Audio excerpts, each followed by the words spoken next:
అందం కోసం అమ్మాయిలు ప్లాస్టిక్ సర్జరీస్ చేయించుకోవటం సాధారణమే. అయితే ఓ చైనా అమ్మాయి అసాధారణంగా 100 సర్జరీస్ చేయించుకుంది. అందుకోసం కోట్లలో ఖర్చు చేసింది. ఆమె కాదు, చైనాలో ఇలాంటి కేసులు ఇంకా ఎన్నో ఉన్నాయి. అందం పట్ల చైనా అమ్మాయిలు పడుతున్న తపనకి ఇవి అద్దం పడుతున్నాయి. ఇప్పుడు అమ్మాయిలంతా సర్జరీ ప్రొసీజర్స్ గురించి ఎక్కువగా మాట్లాడుకుంటున్నారు. తమని మరింత అందంగా, పిల్లల్లా కనిపించేలా మార్చాలంటూ డాక్టర్స్ ని కోరుతున్నారు. కాస్మెటిక్ సర్జరీ యాప్లకు చైనాలో బాగా ప్రాచుర్యం లభిస్తోంది. ఆల్గారిథంల ద్వారా ముఖాన్ని పరిశీలించి ముఖంపై ఉన్న లోపాలను సవరిస్తామని ఈ యాప్లు యువతకు చెబుతున్నాయి. ముఖాన్ని స్కాన్ చేసిన తర్వాత ఏం సర్జరీ చేయించుకోవాలో వారికి పలు సూచనలు చేస్తాయి. అలాగే దగ్గరలో ఉన్న క్లినిక్స్ వివరాలు చెబుతాయి. ప్రతి ఆపరేషన్ కు ఈ యాప్లు కొంత కమిషన్ తీసుకుంటాయి. ఈ ట్రెండ్స్ ను సోషల్ మీడియాలో సెలబ్రిటీలు ప్రమోట్ చేస్తున్నారు. ఈ చికిత్సలు చాలా కామన్ అన్నట్లుగా వాళ్ళు మాట్లాడుతుంటారు. చైనీస్ సర్జరీ ఇన్ఫ్లుయెన్సర్ గా బాగా పాపులర్ అయిన అబి 100కు పైగా కాస్మెటిక్ ప్రొసీజర్లు చేయించుకుంది. అయినా సంతృప్తి చెందలేదు. దాంతో ఆమె సోయంగ్ అనే యాప్ లో చేరారు. అందులో చేరిన తర్వాత మ్యాజిక్ మిర్రర్ అనే ఫీచర్ ఆమెకు మరిన్ని కాస్మెటిక్ సూచనలు చేసింది. యాప్ ఇచ్చిన ఆ సూచనలు చూసి అబి ఆశ్చర్యపోయారు.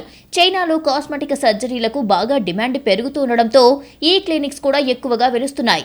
కానీ అర్హులైన ప్రాక్టీషనర్ల కొరత ఉంది. చైనాలో 80,000 ప్రాంతాల్లో కాస్మెటిక్ సర్జరీలు లైసెన్స్ లేకుండానే జరుగుతున్నాయి. అర్హత లేని వారు సర్జరీలు చేస్తున్నారు. దీనివల్ల కాస్మెటిక్ సర్జరీ క్లినిక్స్ లో ప్రతిరోజు వందలాది ప్రమాదాలు జరుగుతున్నాయి.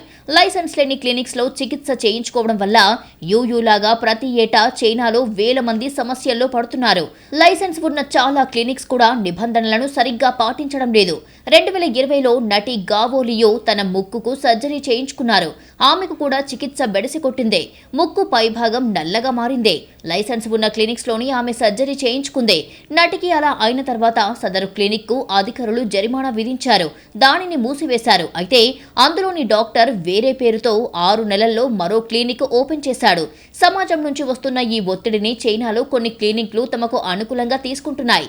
వీటి మాయలో పడిన అమ్మాయిలు అప్పుల్లో కూరుకుపోతున్నారు. చేసిన అప్పులు కట్టుకునేందుకు చాలా ఏళ్లు కష్టపడాల్సి వస్తోంది. వారి వీక్నెస్ ను క్యాష్ చేసుకునేందుకు కొన్ని లైవ్ స్ట్రీమింగ్ కంపెనీలు యువతను సర్జరీ కోసం రుణాలు తీసుకోవాలని ఒత్తిడి చేస్తున్నాయి. అప్పుడే ఇన్ఫ్లుయెన్సర్లుగా అవకాశాలు కల్పిస్తామని అంటున్నాయి. అయితే ఈ ఒత్తిళ్ల వెనక కంపెనీలకు క్లినిక్లతో మధ్య జరిగిన ఒప్పందాలే కారణం. ప్రతి ఆపరేషన్ పై కొంత మొత్తంలో కమిషన్ వారి చేతుల్లోకి వచ్చేలా ముందే అగ్రిమెంట్ ఉంటుంది.